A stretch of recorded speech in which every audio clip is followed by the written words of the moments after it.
안녕하세요. 도시열반의 슈퍼해머입니다. 이번 영상에서는 이제 편견이죠. 편견에 대해서 얘기를 조금 해볼까 합니다. 사회생활을 해보면 정말 다양한 사람들이 자기만의 편견을 가지고 살아가죠. 그래서 이 편견 때문에 이제 서로 부딪히고 트러블이 생기고 오해가 생기고 이런 일들이 이제 비일비재하게 생기는 거거든요. 이 편견이라는 것은 내가 주관적으로 가지고 있는 나의 정보와 기억들이 한쪽으로 편파적으로 치우친 것들을 이제 편견이라고 합니다. 그래서 이 편견에 대해서 저의 경험담을 토대로 한번 말씀을 한번 드려보겠습니다.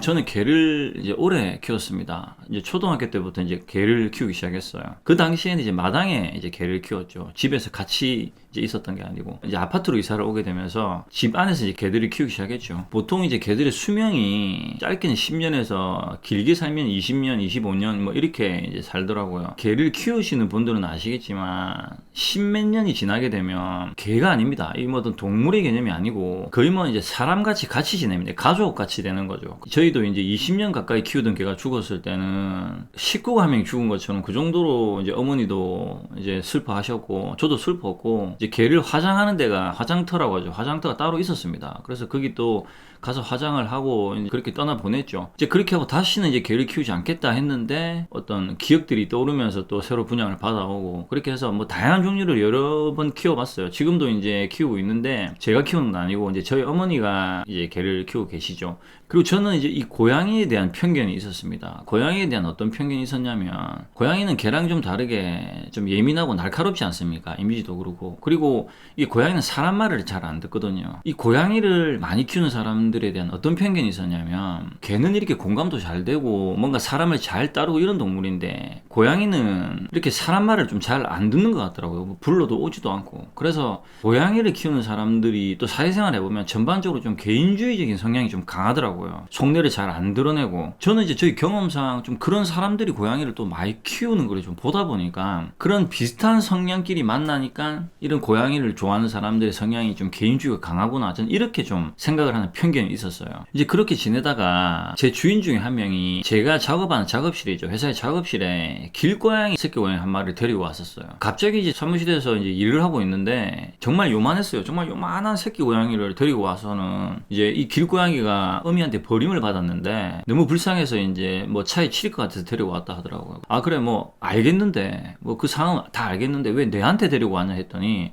당장 둘 곳이 없어서 뭐 이렇게 좀 여기 좀 두자고 하는 거예요. 그래서 처음에는 안 된다고 했죠. 처음에는 돌볼 사람이 없으니까 좀 다시 데려가라 이랬는데 그 지인이 되게 일방적이에요. 일단 이렇게 두죠 하고 횡 하고 가버리는 거예요. 일과를 마치고 이제 저는 이제 집에 왔죠. 근데 이제 올 때 걱정이 좀 되더라고요. 왜냐면 고양이가 큰 게 아니라 정말 작은 새끼 고양이였거든요. 정말 이만했습니다. 그래서 그때가 또 날씨가 되게 추운 겨울이었어요. 한겨울이다 보니까 걱정이 되는데 그렇다고 또 집으로 데려갈 수도 없고 이래서 어쨌든 담요를 좀 깔아주고 이렇게 해서 이제 집에 왔어요. 집에 와서 있는데 저녁 한 10시쯤 되니까 걱정이 되는 거예요. 얘 잘 있는가? 왜냐면 하도 어리니까. 그래서 회사를 제가 10시쯤 다시 갔어요. 가서 이제 불을 켜니까 어디서 냐옹냐옹 이렇게 소리가 나는데 보이질 않는 거예요. 이게 작으니까 어디 숨으면 찾을 수가 없거든요. 그래서 한참을 찾다가 어떤 그 구석 끝에 이렇게 웅크려 있더라고. 그래서 이제 가엾죠. 날씨도 춥고 혹시나 또 얼어 죽을까봐. 그래서 제가 이 고양이를 안고 이제 집으로 옵니다. 이제 뭐 이제 사료통이랑 뭐 사료하고 뭐 그 흙모래통이랑 같이 들고 이제 집으로 오죠. 집으로 와서 같이 지내게 됩니다. 같이 지내게 되는데 잠만 자더라고요. 잠만 자고 이제 밥만 먹고 자고 이걸 이제 반복을 하더라고요. 그렇게 이제 이틀 정도를 데리고 있다가 제 지인이 이 고양이를 키울 수 있는 사람이 있다고 해서 이제 다시 이제 그쪽으로 데려가겠다 이렇게 해서 데려갔어요. 이 고양이를 이제 데리고 가고 나서 시간이 조금 지나니까 아련한 거예요. 뭔가 이 고양이는 개랑 느낌이 완전 다르더라고요. 그래서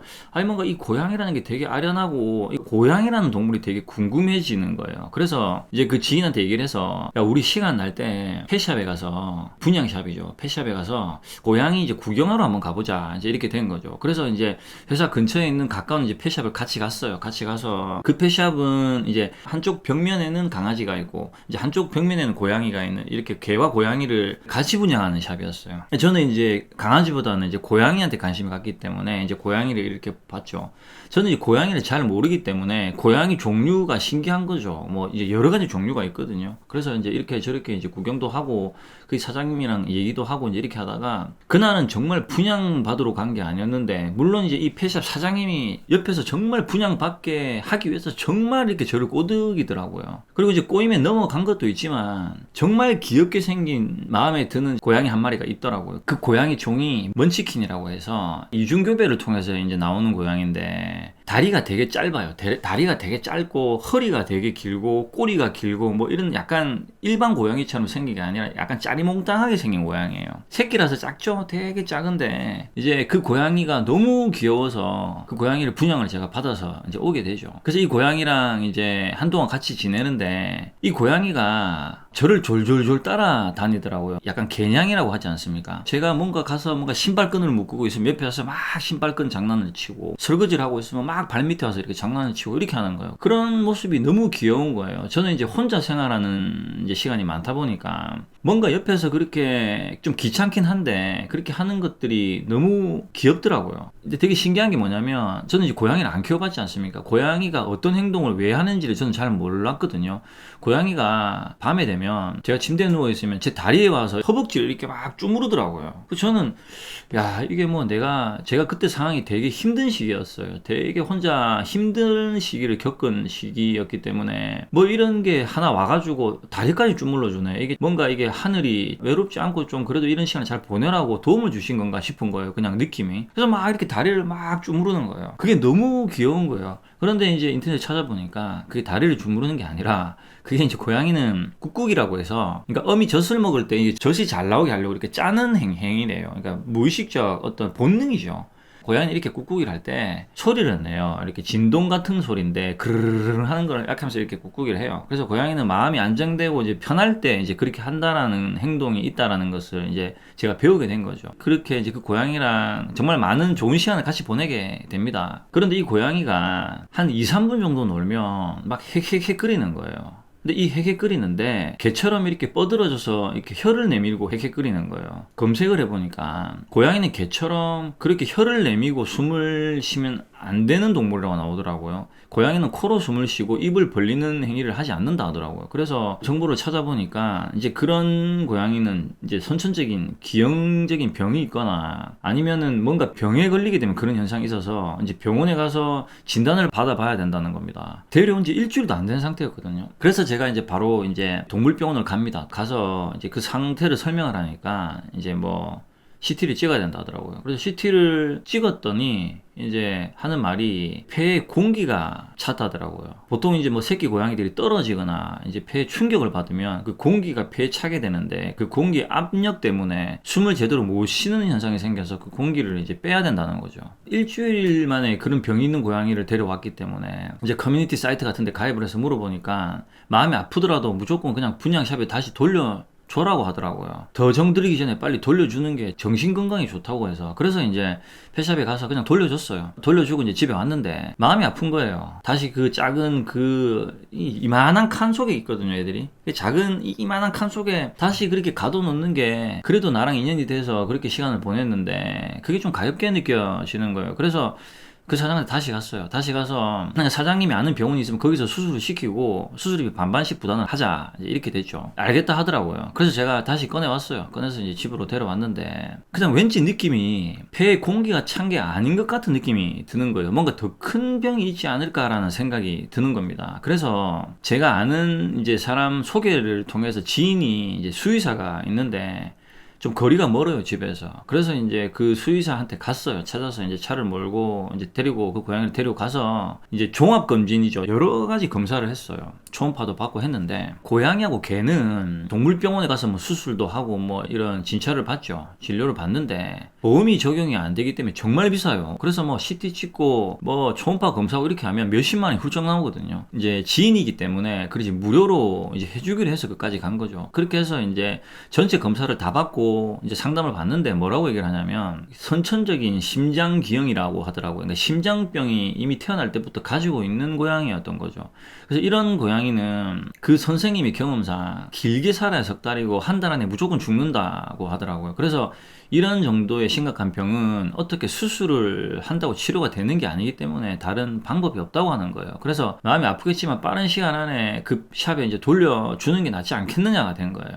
진단서를 가지고 펫샵으로 갔어요. 이제 화가 나죠. 가서 이제 따졌죠. 왜 이렇게 아프고 이런 어떤 장애가 있는 애들을 분양시켜가지고 뭐 돈도 돈이지만 사람 이렇게 스트레스 주고 상처 주고 하냐고 이제 이렇게 막 따지고 했죠. 이런 거는 수술만 해도 몇백이지만 수술을 해도 얘는 어차피 완치가 안 되기 때문에 의미가 없다 하더라. 어떻게 할 거냐 이제 이렇게 얘기가 됐죠. 그래서 이제 제가 그 고양이를 다시 돌려주면 되지만 그게 그렇게 안 되더라고요. 그래서 제가 어떻게 제안을 했냐면 내가 분양받은 고양이 금액의 50%만 돌려달라. 내가 그냥 수술 안 시키고 데리고 있다가 얘를 보내겠다. 내 선에서 떠나 보내겠다라고 얘기를 했어요. 그렇게 얘기를 하니까 그 사장님도 알겠다고 하더라고요. 그래서 반을 돌려받고 이제 집으로 데리고 왔어요. 얘는 어떤 상태였냐면 정말 잘 먹고 잘 놀았어요. 정말 활달했거든요. 뭐 잘 먹고 잘 쌌죠. 변도 잘 보고. 그리고 여전히 헥헥거렸죠. 그래서 뭐 저러다가 좀 괜찮지 않을까라는 생각을 조금 기대를 했어요. 그렇게 이제 한 달 정도 시간이 지났을 때 아침에 오전이었어요. 그날도 이제 제 옆에 와서 막 장난을 치는데 장난을 치다가 또 헥헥거리죠. 옆에서 헥헥거리는데 그날은 좀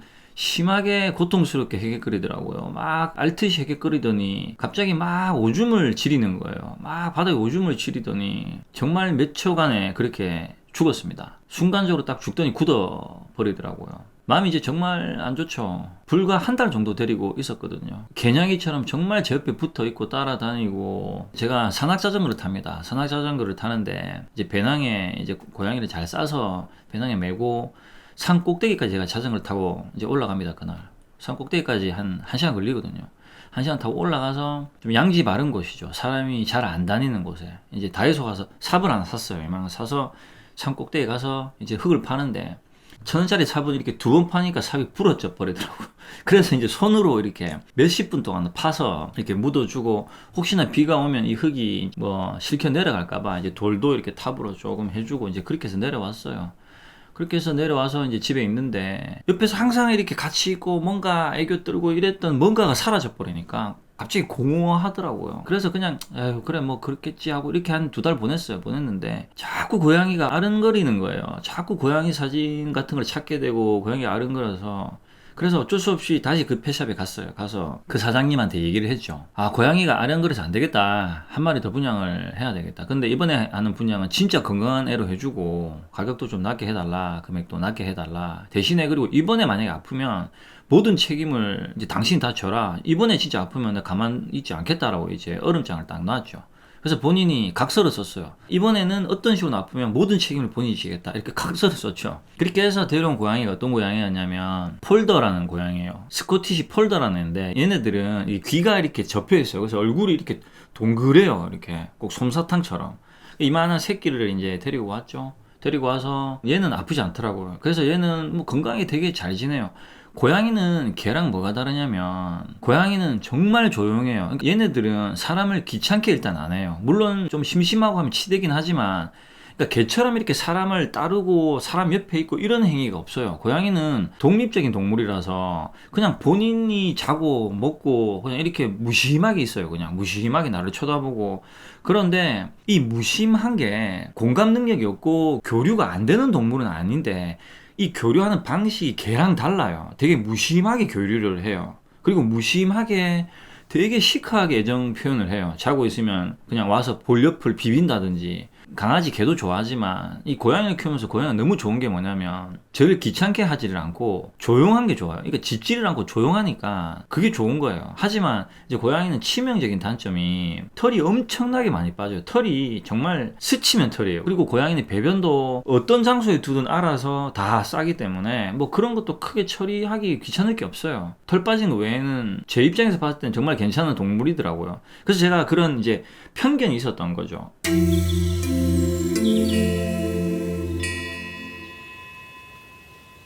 제가 이제 이 얘기를 말씀드린 이유에 대해서 정리를 한번 해보겠습니다. 저는 이 고양이라는 동물을 완전히 몰랐던 건 아니었지만 대략적으로 부분적으로는 알고 있었어요. 그리고 이제 길고양이를 많이 만나죠. 길에 나가면 이 고양이의 생김새나 특성을 어느 정도 알죠. 성향이라든지. 근데 고양이는 개랑 다르지 않습니까? 고양이는 훈련도 힘들고, 그리고 개처럼 교감 능력도 그렇게 좋은 것도 아니고. 그래서 이 고양이는 독립적인, 개인주의적인, 그러니까 개인주의적이라는 이 단어가 물론 고양이한테는 안 맞겠지만, 이런 독립적이고 개인주의적인 성향이 강했기 때문에 저는 이런 동물을 키우는 사람들의 성향이 그럴 것이다라는 편견을 가지고 있었어요. 그래서 고양이라는 동물을 키운다 이런 말을 들으면 저 사람은 개인주의적인 성향의 사람이다. 속내를 알 수가 없는 사람이다 라는 게 그 사람을 알기도 전부터 정보가 쫙 깔리는 거예요. 이것을 편견이라고 이제 하는 겁니다. 내가 그 사람을 판단하는데 상당한 장애가 되는 생각이죠. 제가 고양이를 말씀드렸지만 고양이를 키우고 나서는 저는 솔직히 말하면 개보다는 고양이가 더 좋아요. 고양이가 저랑 더 잘 맞는 것 같아요. 그냥 저의 주관적 편견이었다는 거죠. 자, 우리는 이 얘기를 통해서 우리가 어떤 지혜를 갖추기 위해서 공부를 할 때는 모든 상황을 배울 필요는 없습니다. 이 하나를 익혀서 나머지를 배울 수 있는 거죠. 이치라는 게 그렇거든요. 저는 이 하나의 구조를 통해서 내가 이 편견이라는 것을 가짐으로 인해서 어떠한 것을 판단을 할 때 이런 것들이 나의 주관적 생각으로 모든 오해를 만들어내는구나. 이것이 편견이구나 라는 것을 온전하게 느끼고 배우고 알 수 있게 된 거죠. 사회생활을 하면 정말 다양한 사람들이 각자 자기의 주관과 자기가 경험했고 가지고 있던 그 기억들을 토대로 이제 편견이죠. 그런 경험과 기억들과 그런 편견들로 세상을 판단합니다. 사람을 판단하고 환경을 판단하고 세상을 판단한다는 거죠. 그래서 이건 저렇더라, 이거는 저렇더라 이렇게 판단을 해서 그 판단이 꼭 옳은 것처럼, 꼭 자기 말이 꼭 진리고 진실인 것처럼 그렇게 말을 하고 그 말을 상대가 듣지 않거나 따르지 않았을 때 그 상대를 무시하고 비방하고 싸움을 해요.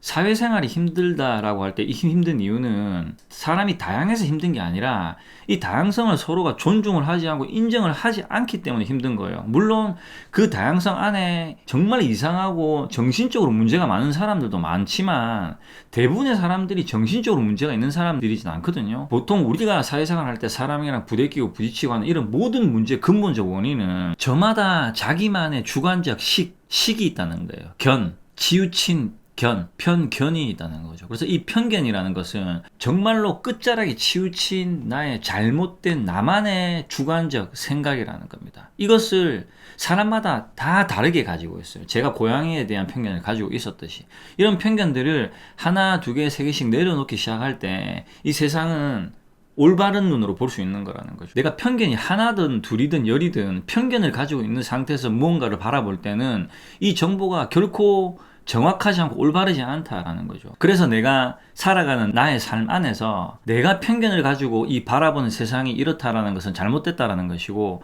편견이 있다면 이 편견에 대한 정보를 다시 알아봐서 이 편견이 편견이라는 것을 인식을 해서 고치고 없애버리면 된다라는 거죠. 편견이 많으면 많을수록 세상은 부정적으로 보이는 겁니다. 편견이 사라지면 사라질수록 세상을 순수하게 바라보게 되는 거거든요. 여기서 말하는 이 순수하다는 것은 세상 물정을 모르는 게 아닙니다. 있는 그대로 무언가를 바라볼 수 있는 지혜, 즉 힘이 생긴다라는 겁니다. 자, 제가 이제 이 편견에 대해서 저희 경험과 여러 가지 말씀을 드렸죠. 이 편견을 이제 본인 각자가 이런 얘기들을 토대로 이제 공부를 하셔서 본인이 가지고 있는 편견이 있다면 그게 무엇인지 한번 찾아보시고, 그 편견이 어떤 환경에서 생겨났는지도 한번 인식을 해보시고, 무엇을 내가 이제 잘못 알고 있는지도 한번 찾아보셔서 편견 없이 세상을 바라볼 수 있는 어떤 지혜를 이제 갖추시길 바라는 마음입니다. 다음 시간까지 평온하시길 바랍니다.